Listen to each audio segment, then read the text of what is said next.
O maior presente que Deus nos deu se chama fé. Através da fé, podemos vencer enfermidades, podemos vencer maldições. Através da fé, podemos vencer dívidas. Quantos testemunhos eu já vi? Quantos? Quantas pessoas estão aqui, e venceram dívidas, humanamente falando, impagáveis? Através da fé, Deus foi lá, estendeu a mão e o milagre aconteceu. Quantas pessoas aqui já venceram vícios através da fé?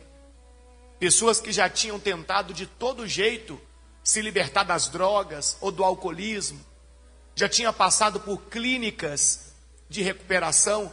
Não estou me desfazendo das clínicas, assim como não me desfaço dos medicamentos que os médicos receitam, mas existem situações que a clínica não vai resolver, que o médico não vai resolver, que o remédio não vai ajudar, não vai adiantar. Existem situações que o homem nos desengana. A pessoa diz, não tem jeito. E é nesta hora que a pessoa que manifesta a sua fé, ela vê o agir de Deus. E essa frase é muito importante. A pessoa que manifesta a sua fé, porque fé todo mundo tem. Todo ser humano tem fé. Eu já falei aqui e repito. É interessante que o ser humano já nasce sabendo que se ele chorar, alguém vai dar alguma coisa para ele comer. Ele já nasce sabendo. Quem falou isso para ele? Quem falou para o bebezinho que se ele chorar, vão colocar a comida na boca dele lá, o leite, a mãe vai dar o peito para ele? Quem falou isso para ele? O que vocês chamam de instinto, eu chamo de presente de Deus. É a fé. Ele tem certeza que alguma coisa vai vir. Ele chora e vem. E realmente vem. O jeito dele de expressar a fé dele é chorando. Mas aí a gente vai crescendo. A gente entende que só chorar não resolve. A gente aprende a falar. A gente aprende sobre Deus. Então a gente começa a aprender a orar, a confiar em Deus.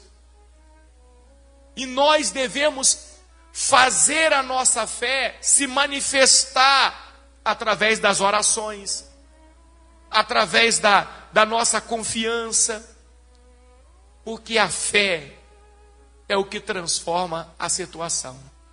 A Bíblia diz que sem fé é impossível agradar a Deus.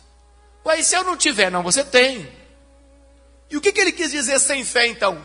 Sem a manifestação desta fé. Sem você fazer esta fé aparecer. E eu vou te provar na Bíblia o que eu estou falando agora. Hoje eu vou te mostrar algo que talvez você nunca observou. E detalhe, o que eu vou te mostrar hoje já vai te chamar a atenção, com toda a certeza. Porém, eu poderia passar a noite inteira aqui mostrando a sequência para você.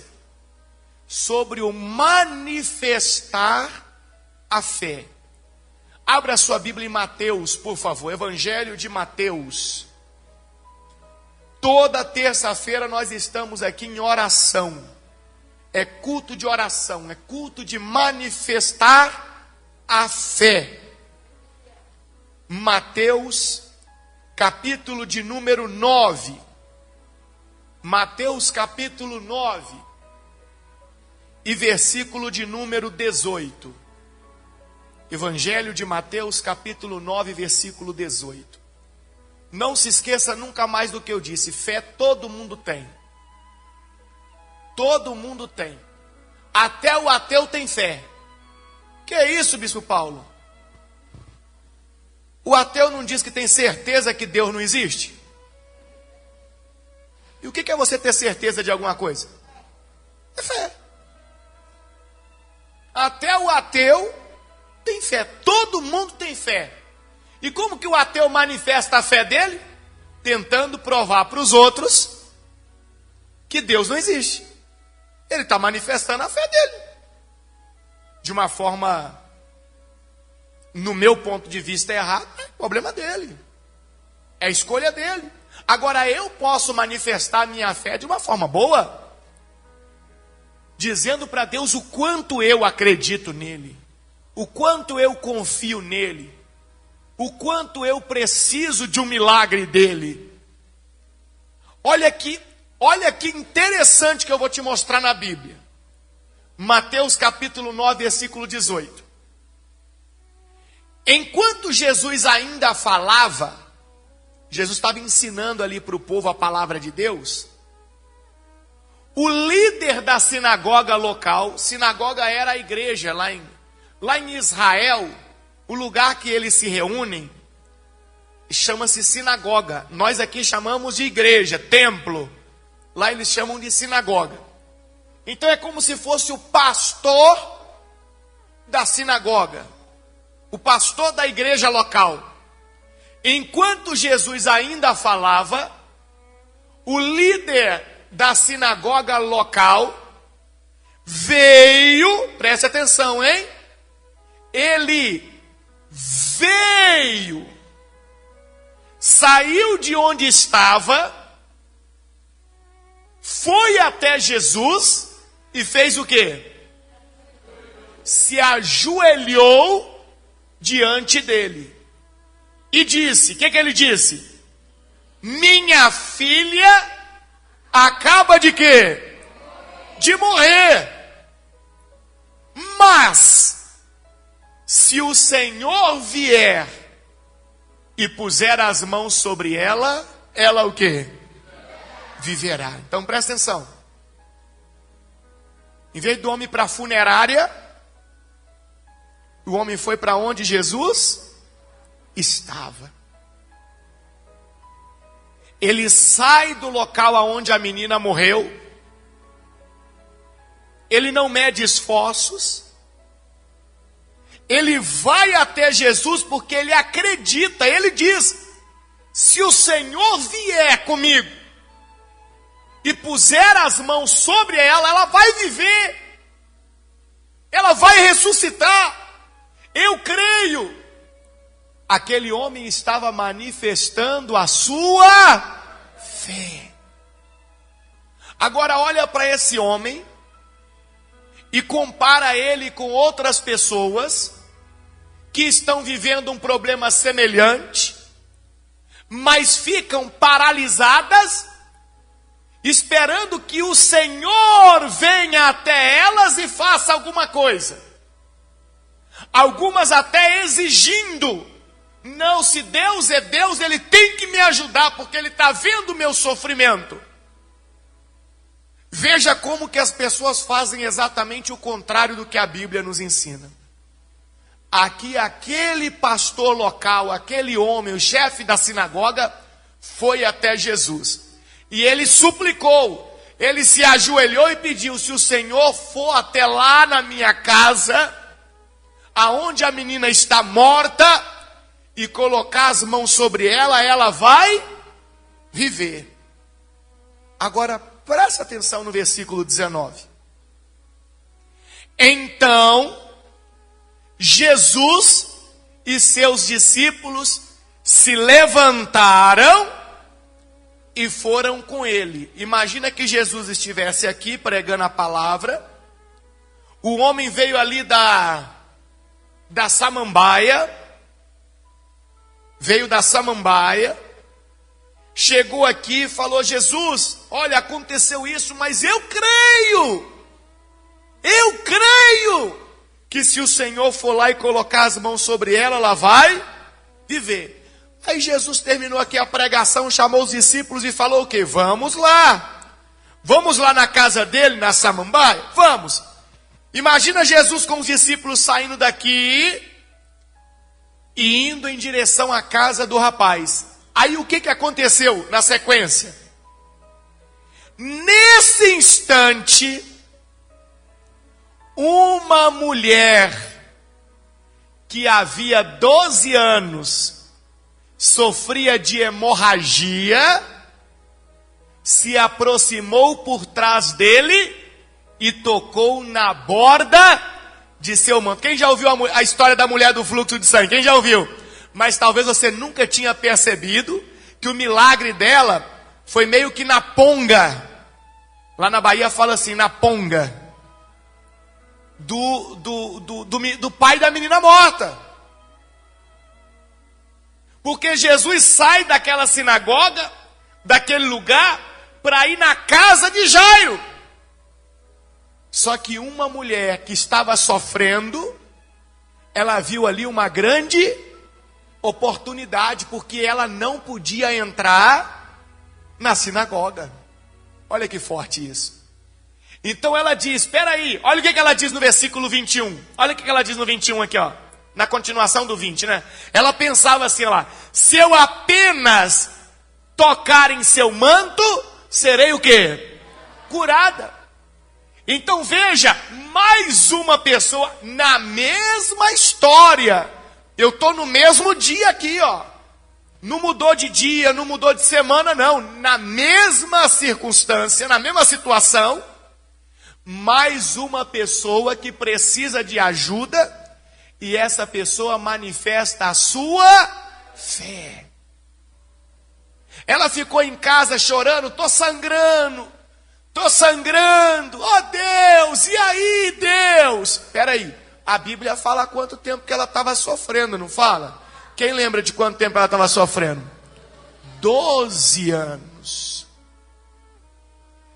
12 anos, lá no versículo 20, ela tinha 12 anos. E a Bíblia diz que ela já tinha gastado tudo que tinha com médicos, com remédios, e continuava doente. Mas quando ela viu Jesus saindo da sinagoga, provavelmente cercado pelos discípulos, não sei se da janela da casa dela, eu não sei como, eu sei que ela viu uma oportunidade, e ela agarrou essa oportunidade.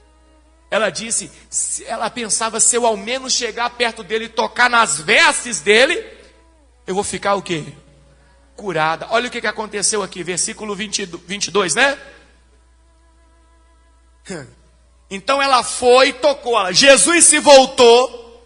Jesus sentiu que alguém tocou. Lembra da história? Lembra? Jesus se voltou e quando a viu ali no chão, porque ela tinha tocado na orla do manto, Jesus disse assim para ela, filha, anime-se, sua fé a curou. Diga glória a Deus. Mas espera aí, se Jesus disse que a fé dela curou, então quer dizer que aquela mulher tinha fé, ou não? Para Jesus dizer que a fé dela curou ela, então ela tinha fé. E onde estava essa fé durante os 12 anos que ela estava sangrando com a hemorragia?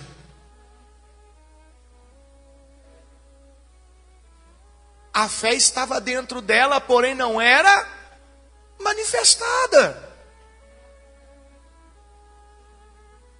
Claro que ela já tinha ouvido falar de Deus. Quem em Israel nunca tinha ouvido falar de Deus? Quem? O mundo inteiro sabe que o povo de Israel é o povo que acredita no Deus único. O mundo inteiro sabe disso. Lá no passado, lá atrás, quando Abraão chegou no Egito, lá atrás, o povo não ficou sabendo que Abraão era aquele que acreditava num Deus único? Quando José foi vendido lá para o Egito, filho de Jacó, José, o José não deixou claro para todo mundo que ele acreditava num Deus único? O mundo inteiro sabe que o povo de Israel é um povo que acredita num Deus único. Aquela mulher era uma israelita. Aquela mulher acreditava no Deus único, mas a fé que ela carregava dentro dela estava ali, parece que congelada. Estava ali, olha, imóvel. E a fé imóvel, a fé congelada dentro do ser humano não produz Nada, mesmo você sabendo e acreditando que Deus é poderoso para mudar a sua situação. A fé tem que ser manifesta. A fé tem que ser expressada. Então aquela mulher acordou para a vida. Ela disse: já tem 12 anos que eu estou sofrendo. E olha que interessante, durante aqueles 12 anos a fé congelada dentro dela. E ela buscando os recursos aonde? Na medicina, nos médicos, nos remédios. Deixa eu dizer uma coisa para você de todo o meu coração. Sentiu uma dor? Sentiu um problema? A primeira coisa que você faz é orar. Ore. Não passou não? Vai no médico. Fez o exame. Fez o tratamento. Tomou o remédio. Não resolveu não? Irmão, só Deus pode resolver seu problema. Já se volte para Deus. Porque senão as pessoas ficam igual ela. Igual essa mulher aqui. 12 anos. E depois que ela tinha acabado com tudo. Olha que interessante. Depois que ela já não tinha mais nada. Aí ela olhou para dentro dela. Eu ainda tenho uma coisa. O que ela tinha dentro dela? A fé. Ela falou: só tem você agora. Se só tem tu, vai tu mesmo, fé. Descongela a fé dela. Exercita a fé dela. Manifesta a fé dela. Vai até Jesus. Ó, mais uma, hein? Lembra do homem que saiu da samambaia lá? O pai da menina que morreu? Mais uma que sai de onde estava e vai até onde Jesus estava. E quando ela toca nele e ela fica curada, ele olha para ela e diz: olha, filha, que engraçado. Jesus para, se volta para ela e diz: filha, anime-se, a sua fé a curou. Como é que Jesus sabia que ela estava doente? Está escrito ali que Jesus perguntou o nome dela, qual era o problema dela, está escrito isso aí? Como é que Jesus sabia que ela estava doente? Fala alto para mim. Jesus sabe tudo? Então quer dizer que Jesus sabia que durante aqueles 12 anos ela estava sofrendo, estava sangrando, estava doente? Sabia ou não sabia? E por que ele não fez nada? Porque ela não manifestou a fé dela durante aqueles 12 anos. Uma vez eu preguei aqui nesse altar e eu não me arrependo de ter dito o que eu falei. Deus sabe de tudo. Deus sabe de cada problema que cada ser humano enfrenta. Deus sabe de todas as coisas. Mas se tem algo que não pode ser revogado, é a palavra que o Senhor disse. E uma das mensagens que ele nos deixou é: o meu justo viverá pela sua fé. O que é viver? Viver é ter prazer. Viver é ter saúde. Viver é ter paz. Viver é ter alegria. Viver é ter prosperidade. Então o Senhor já disse: olha, a regra para que você viva é você empenhar a sua fé. Então, se a pessoa não manifesta a fé dela, mesmo tendo a fé, mas ela não manifesta essa fé, então ela não vai viver. Ela vai morrer. Não tem pessoas que dizem: fulano, eu não aguento mais, eu estou morrendo aos poucos. Gente, a minha vida financeira está morta. Quem já viu alguém falando que a vida financeira está morta? Gente, meu filho está morto nesse vício maldito. Quem já ouviu alguém falando assim? Está morrendo. Porque essa é a condição.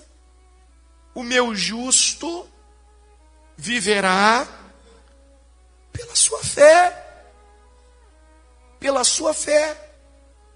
Aquela mulher sofreu 12 anos.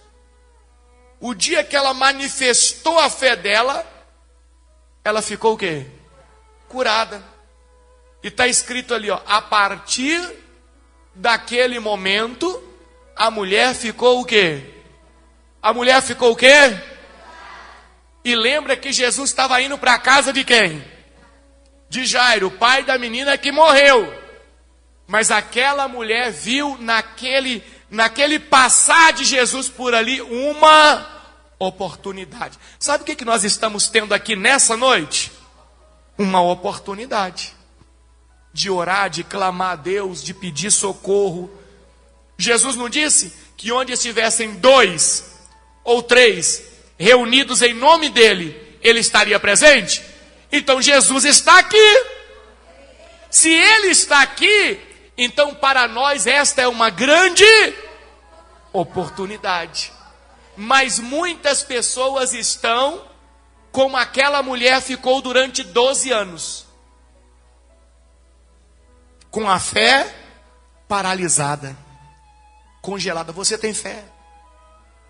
Você tem fé. Deus te deu fé. Amém? Vamos lá. Coloca para mim versículo 25, agora, o 24. Volta lá para mim, por favor.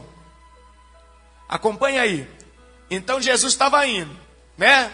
É o 23, olha lá. O 23. Quando Jesus chegou à casa do líder da sinagoga, o rapaz que foi buscar ele. Entendeu porque eu falei que a mulher pegou a ponga dele ali, ó? No meio do caminho, estava indo para operar lá, a mulher falou, não, mas peraí, eu também creio, eu também quero. Recebeu. Quando Jesus chegou à casa do líder da sinagoga, viu a multidão agitada e ouviu o quê? A música fúnebre. Então o povo já estava tocando as músicas fúnebres. É como nós hoje no velório. A gente vai ao velório de crente, normalmente a gente canta lá, né? Mais perto quero estar. Sabia que assim não é um hino fúnebre? Meu Deus de ti. Então o povo estava cantando e estava o povo agitado. Jesus ouviu e foi chegando. E foi chegando. Quando ele chegou na porta da casa, ele deu um grito. Porque tem uma exclamação ali. O que ele exclamou? Hã? Saiam daqui! Disse ele. A menina não está morta. Está apenas dormindo. Espera aí. A menina estava morta ou não estava morta?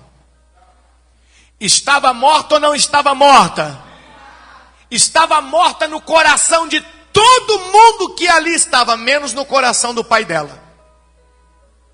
Porque no coração do pai dela, se Jesus colocasse as mãos sobre ela, ela iria reviver. Ela iria levantar. Aí está a fé. É isso que é a fé. Quando a sua fé está sendo manifestada, por mais que o mundo inteiro diga que algo está morto, mas você crê que se Deus estender a mão, aquilo vai ter vida, então aquilo vive. Isso é manifestar a fé. Por isso que Jesus mandou todo mundo sair. Porque para Jesus não importava o que aquelas pessoas pensavam. Para Jesus importava o que aquele homem que saiu de longe e foi lá onde Jesus estava, se ajoelhou nos pés dele, pediu socorro, pediu um milagre. O que importava para Jesus é o que aquele homem pensava. Então Jesus mandou todo mundo sair e disse, a menina não está morta, ela apenas dorme. Os que estavam na casa, lembra os que estavam cantando lá as músicas fúnebres? O que eles fizeram? O que eles fizeram? Eles riram de Jesus. E é isso que o mundo faz quando você diz que Deus vai mudar a sua situação. É isso que as pessoas fazem quando você diz que Deus vai mudar a história da sua casa, que Deus vai curar o seu familiar, que Deus vai libertar o seu filho, que Deus vai abrir as portas que estão fechadas. O mundo ri de você. Porque para o mundo, aquela situação não tem o quê? Não tem jeito. Não tem jeito. Porque o mundo tem fé. As pessoas que são do mundo têm fé? Tem. Todo mundo tem fé, mas a fé está congelada dentro dela. A fé está adormecida. Aquela fé não é colocada em prática. Então Jesus mandou sair e o povo riu dele. Versículo 25. Depois que a multidão, meu Deus do céu, olha que forte isso aqui. Depois que a multidão foi colocada para fora, peraí, se foi colocada, é porque o povo não queria o quê? Quando é que você coloca alguém para fora? Hã? Quando eles não querem ir embora. Não querem ir embora. Eu imagino o pai da menina, cheio de esperança no coração, cheio de fé, manifestando a fé dele, e aquele povo rindo de Jesus, quando Jesus disse que a menina não estava morta, estava dormindo. Eu imagino o pai da menina empurrando o povo para fora, sai da minha casa, vai embora, e empurrando, sai daqui. Irmão, deixa eu dizer uma coisa para você. Se a pessoa que está perto de você não quer ajudar, bota ela para fora. Porque se ela está ali para atrapalhar, mais cedo ou mais tarde ela vai contaminar o seu coração e ela vai fazer a sua fé também adormecer dentro de você. Ela vai fazer você se tornar incrédulo como ela é. O homem estava na certeza. O homem ele saiu de longe. Ele foi até Jesus. E é engraçado, né? Porque normalmente um filho morrendo, a gente vê sempre a mãe mais agitada, mais desesperada, normalmente. Mas aqui a gente viu o pai. Foi atrás de Jesus. Depois que a multidão foi colocada para fora, Jesus o quê? Jesus o quê? Fala para mim, Jesus o quê? Espera aí. Jesus só entrou depois que a multidão incrédula fez o quê? Saiu. Está aí um ensinamento para você, para mim. Jesus só entra depois que aquelas pessoas que ficam só com palavras negativas ao seu redor são colocadas para fora. Porque você acha que Jesus vai ficar competindo com alguém? Você acha que Jesus vai ficar discutindo com alguém? Não, irmão. A vida é sua. Você escolhe quem vai estar dentro da sua vida e quem vai estar do lado de fora. Você escolhe. A família é sua. Você escolhe quem vai estar dentro da sua família e quem vai estar fora. Como assim, Bispo Paulo? Às vezes nós carregamos perto de nós só pessoas negativas. Só pessoas que, sabe, carrega coisa ruim com elas. Invejosos. Só gente que até longe, bem longe de nós. Que isso, Bispo Paulo? Mas não pode falar assim não. O dia que Pedro veio com a palavra negativa para Jesus, falando que Jesus não tinha que ir morrer, que Jesus não tinha que ir para Jerusalém, Jesus foi bem docinho com ele, não foi? Jesus olhou para ele e falou: arreda-te, Satanás. Jesus chamou Pedro de Satanás. Arreda-te, Satanás. Pois vós não cogitais das coisas do reino de Deus. Como assim não cogitais? Você não está entendendo que o que Deus tem para fazer é muito grande. A sua fé está dormindo dentro de você. A sua fé está congelada. Arreda-te, sai fora. Eu quero estar totalmente confiante no meu Deus. Eu quero estar totalmente na certeza que tudo vai dar o quê? Certo, porque eu creio que Ele pode fazer. Eu creio que Ele é Deus. Então, Jesus só entrou depois que a multidão foi colocada para fora. E tomou a menina por onde? Pela mão, e ela se levantou. Diga glória a Deus. A menina que estava morta se levantou. Lembra que o pai tinha dito para ele, para Jesus? Eu creio que se o Senhor for lá e colocar as mãos nela, ela vai viver. quando Jesus tomou ela nas mãos, a menina se levantou. Exatamente do jeito que o pai carregava no coração. E a mulher que foi curada no meio do caminho, na ida de Jesus para a casa do pai, ela também pensava, se ela ao menos tocasse nas vestes de Jesus, ela ia ficar curada.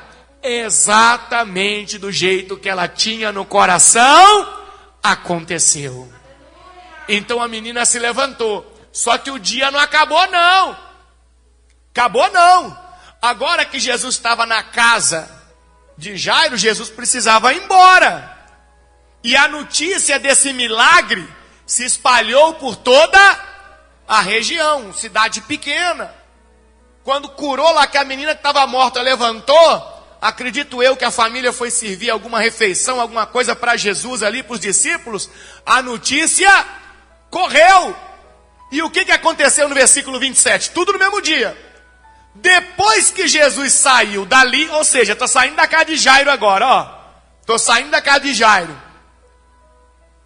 2 cegos foram atrás dele. Então veja como aquelas pessoas não desperdiçaram a oportunidade que estavam tendo. Talvez Jesus nunca mais iria voltar naquela cidade, naquele bairro, naquela região ali. E aqueles 2 cegos, talvez nunca mais teriam aquela oportunidade. Então eles agarraram ela. Jesus saindo da casa de Jairo, 2 cegos foram atrás dele gritando: Filho de Davi, tenha misericórdia de nós.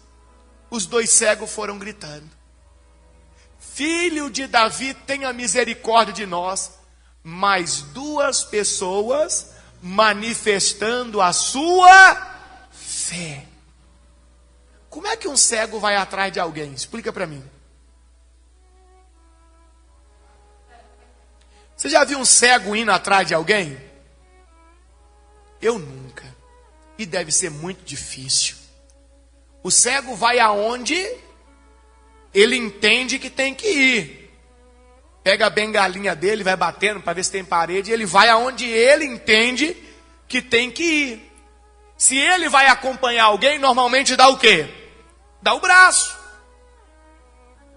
Então veja a confiança que aqueles 2 homens tinham, a certeza que se Jesus ouvisse eles, Jesus podia mudar a situação deles. Então imagina os 2 cegos tentando caminhar. Para onde que ele está indo? Ah, ele está indo para a esquerda, para a esquerda. E aí o cego vai para a esquerda. Imagina, eu quero que você imagine, gente. Porque quando a gente olha para o nosso problema, nós acabamos deixando de olhar o tamanho do problema dos outros. Olha o tamanho do problema desses homens aqui. Quantas vezes será que eles não trupicaram e caíram no desespero para ir atrás de Jesus? Imagina, tropicando, caindo, machucando. Imagina. Eu quero que vocês imaginem a cena. Imagina, não tinha estradinha, não tinha aqueles negocinhos no chão para o cego ficar se guiando, não, irmão. E eles gritando.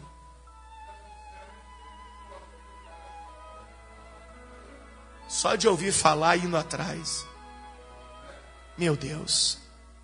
E eles iam atrás gritando: Filho de Davi, tenha o quê? Misericórdia de nós. Isso tudo no mesmo dia. Tudo no mesmo dia. E o que aconteceu no versículo 28? Quando Jesus entrou em casa... Não, peraí. Quando Jesus o quê? Entrou em casa. Então imagina o tanto que Jesus andou da casa de Jairo até na casa onde ele estava hospedado. E os cegos? Imagina o cego, para onde ele foi? E agora? Pega a rua da direita. A rua da direita. Imagina. Não, eu quero que você viva a palavra. Se você lê a Bíblia apenas como um livro de história, então a sua fé vai continuar congelada dentro de você. Eu quero que você viva, eu quero que você entre no contexto, eu quero que você vá lá agora, naquela cidade, naquele lugar, naquele momento, naqueles 2 homens cegos, desesperados, perguntando, não, peraí, já tá alguém dizendo, já está tarde, ele já foi embora, vai para sua casa, e o cego, não, porque essa é a oportunidade que eu tenho, ele pode mudar a minha vida, eu acredito que ele pode. E aí quando ele entrou em casa, um tempo depois, quem que chegou? Quem que chegou? Os cegos. Imagina, Jesus cansado do dia, mas já sabendo, porque ele é Deus, já sabendo que estava vindo atrás dele 2 cegos. Será que Jesus, será que ele pensava assim, será que eles vão vir mesmo? Será que eles não vão desistir? Porque se tem uma coisa que Deus não interfere, é no seu livre-arbítrio. Por isso que tem gente que começa tão bem a manifestar a fé, daí a pouco esfria. Aí tem gente que fala, por que Deus deixou ele esfriar? Porque Deus não interfere no livre-arbítrio. Aqueles cegos poderiam ter desanimado por causa da jornada, o caminho difícil. Podia ou não podia? Podia. Mas Jesus queria ensinar e mostrar para mim e para você o que acontece quando a pessoa não desanima. Quando a pessoa está ali confiante, ela está ali firme, ela crê que Deus é poderoso para mudar a situação dela. Então quando Jesus entrou em casa, os cegos se aproximaram e ele lhes perguntou, com certeza chamaram Jesus, tem 2 camaradas aí querendo falar com o senhor, e falou que não vai embora não. E estão gritando igual doido aí fora. Jesus chega e pergunta, vocês creem que eu posso fazê-los ver? Olha a pergunta de Jesus para 2 homens cegos. Vocês acreditam que eu posso curar vocês? Que eu posso fazer vocês enxergar? Sim, Senhor, responderam eles. Ele tocou nos olhos dos 2 e disse, lê para mim em voz alta, o que Jesus disse para eles? A fé de novo aí, lê de novo, vai. Seja feito conforme a sua fé. Se a sua fé realmente estiver aí aquecida, estiver sendo manifesta, se você estiver aqui realmente porque acredita que eu posso fazer na vida de vocês, Jesus falando com os cegos, então aconteça com vocês do jeito que o coração de vocês diz. A mesma coisa serve para nós aqui nessa noite. Seja feito com você conforme o seu coração diz. Conforme aquilo que está dentro de você.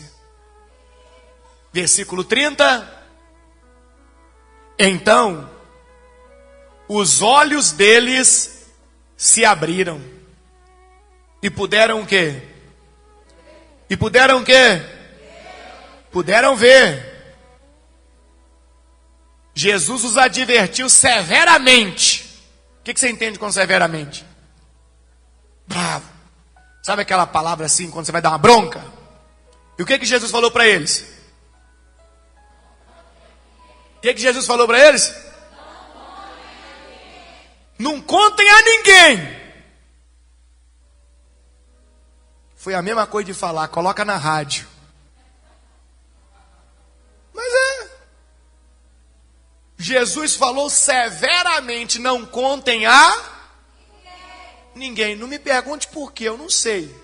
Tem alguns que dizem que era um método de psicologia de Jesus, porque você quer ver alguém contar para todo mundo, é só você dizer para ele assim, fulano, eu vou te contar isso. Mas não conta para ninguém. Se você disser assim para a pessoa, pode contar no relógio. Meia hora depois, todo o seu grupo do WhatsApp já está sabendo. Ao mesmo tempo, se você diz para alguém assim, agora fulano, eu estou te contando isso, agora você vai lá e conta para todo mundo, tá? Aí a pessoa, você está falando assim, porque eu não posso contar? Então muitas pessoas acham que era um mecanismo, uma metodologia. Ou talvez, não sei, alguns podem dizer assim, é porque o expediente já tinha terminado, já estava tarde. Jesus queria descansar, falou, não conta para ninguém. Em outras palavras, deixa para amanhã. Porque a coisa está pesada. O que aconteceu no 31?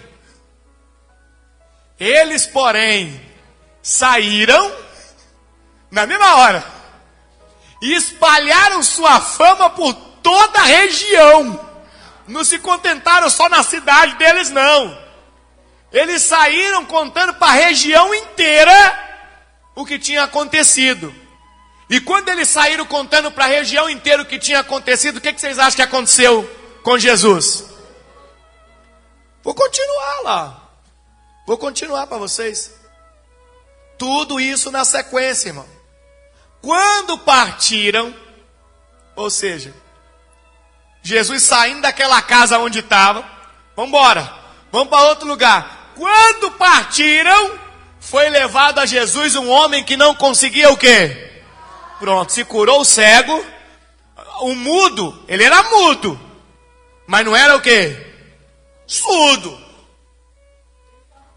Quando ele ouviu alguém dizendo, curou, e o mudo pensando com ele, eu quero falar, aonde ele está, por onde ele vai passar, o mudo falou, o mudo pensou, né?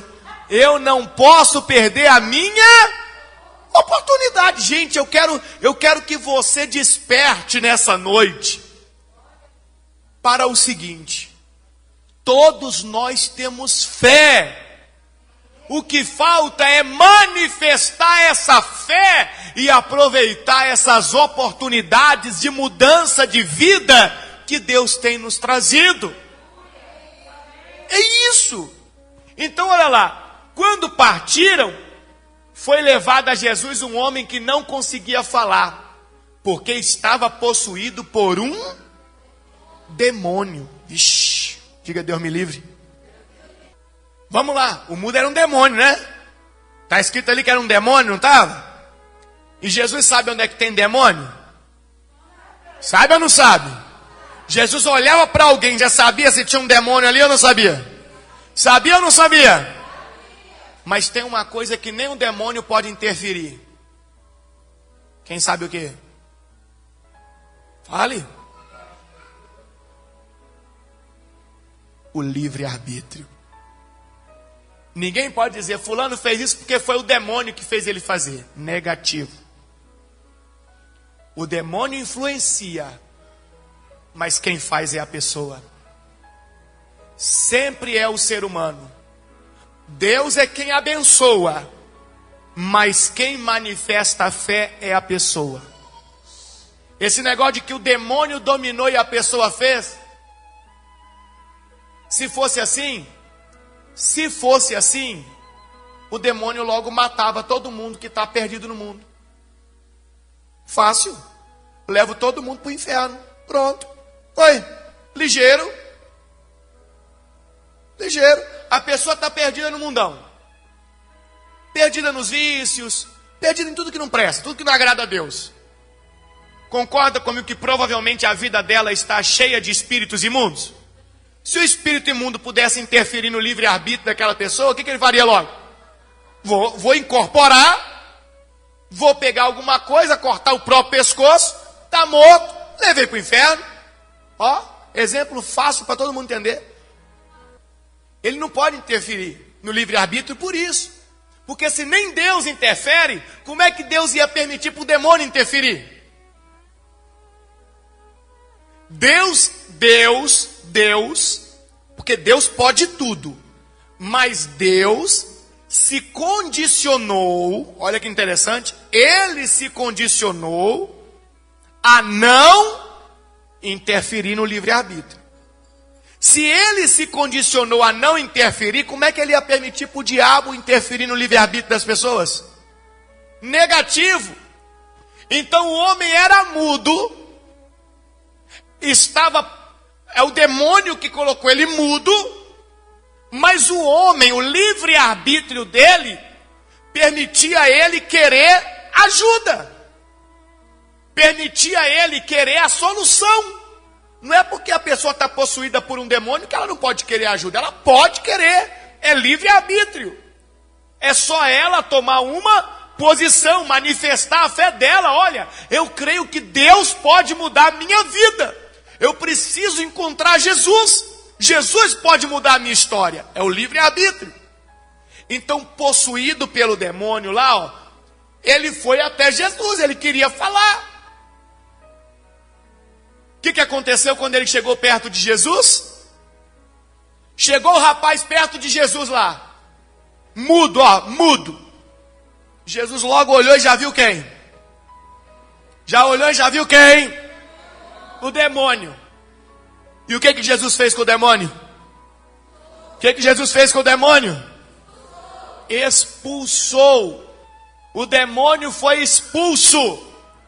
E em seguida, logo em seguida, o homem começou o quê?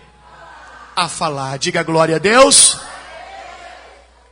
Tudo na ponga do pai da menina morta.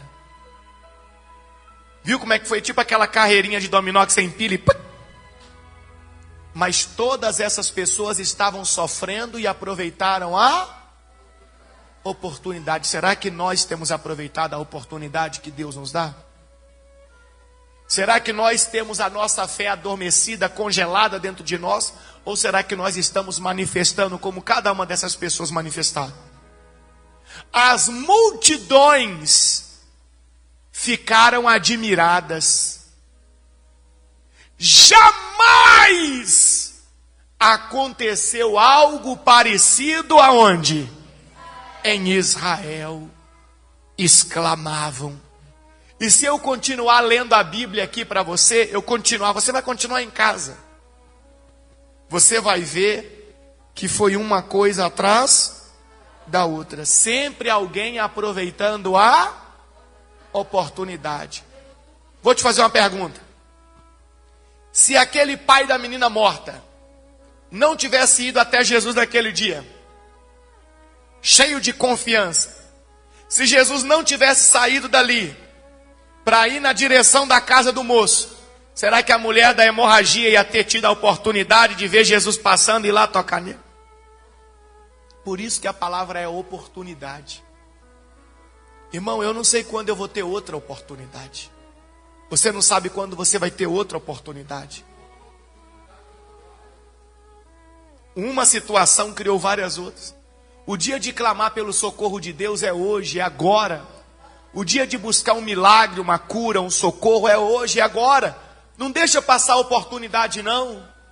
Depois continua lendo em casa. Você estava acompanhando comigo aqui, você ficou preso aí na leitura, você gostou, você viu como é que Deus falou com você, então já leva isso como ensinamento, chega em casa, continua lendo, e você vai ver que maravilha. Sempre uma oportunidade.